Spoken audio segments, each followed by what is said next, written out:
¿Qué tal? El día de hoy hablaremos acerca de la organización textual.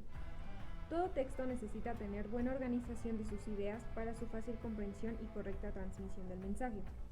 Ya hemos visto elementos que ayudan a comprender textos, pero también es necesario que tengas conocimiento para redactarlos y las diferentes formas de organizar el texto, dependiendo de la intención del escrito. Comencemos con las estructuras textuales. Estas son las diferentes formas de presentar una idea para que sea clara ante el autor. Se cuentan con 5 estructuras textuales, cada una adecuada a la información que se pretende compartir y pueden compartir no solo un texto, sino que un mismo párrafo puede contener varias de ellas. Primero, la secuencia temporal. Es común desde textos literarios, pasando por históricos hasta científicos y se caracterizan por presentar los hechos de forma consecutiva mientras van sucediendo en el proceso. Los otros son la descripción. Brinda muchos y precisos detalles de un lugar, persona, animal, situación o proceso, enumerando cada uno de los elementos físicos o emocionales que posee, transmite o percibe el autor. Luego tenemos la comparación. Esta señala semejanzas, diferencias, ventajas o desventajas de dos o más situaciones, objetos, personas o ideas. Problema-solución.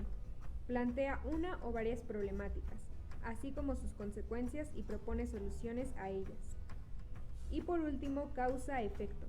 Describe un fenómeno desde los hechos que lo provocan y cómo va desarrollando consecuencias. Estas diferentes estructuras son en las que se apoya el autor para transmitir la información que desea de una forma no solamente clara, sino amena y relajada para el lector, y que éste se adentre al escrito. Continuemos con la jerarquización de ideas. Ya vimos que las ideas se pueden ordenar de acuerdo a su importancia, pero fue en un texto bastante corto.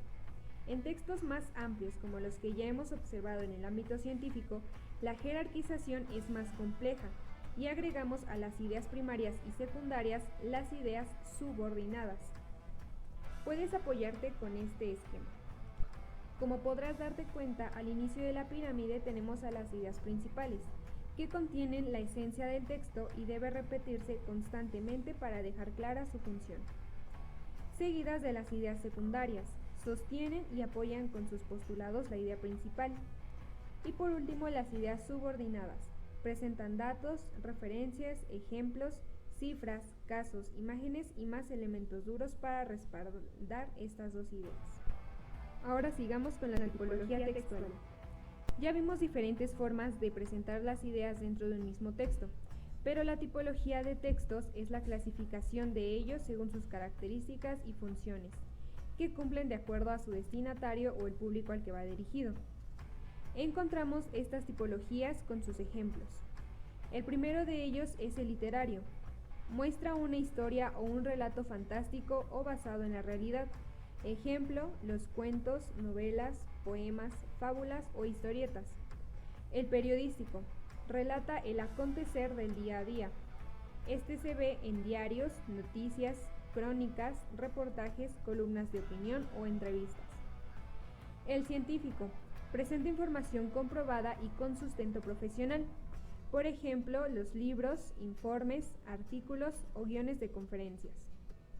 La epistolar lleva mensajes personales para comunicar a las personas, por ejemplo, las cartas, notas, recados o solicitudes. También tenemos el expositivo.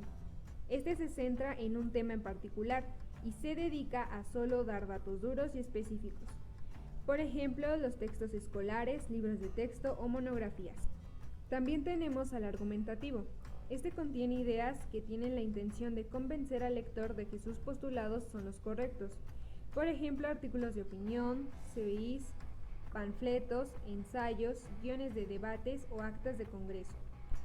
El instrumental cumple con una función de plasmar formalidades o procesos legales.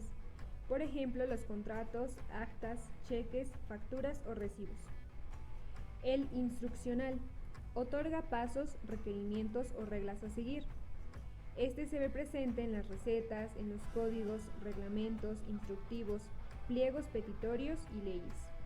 Y por último, el humorístico. Suelen ser cortos y muestra de forma satírica alguna situación real.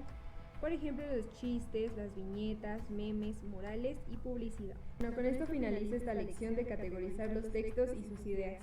Ya vamos conociendo mejor la forma de transmisión de mensajes escritos. Identifica estos elementos en los textos que pasen en tu vida cotidiana y te ayudará a grabarte mejor estos elementos. Te espero en la próxima lección.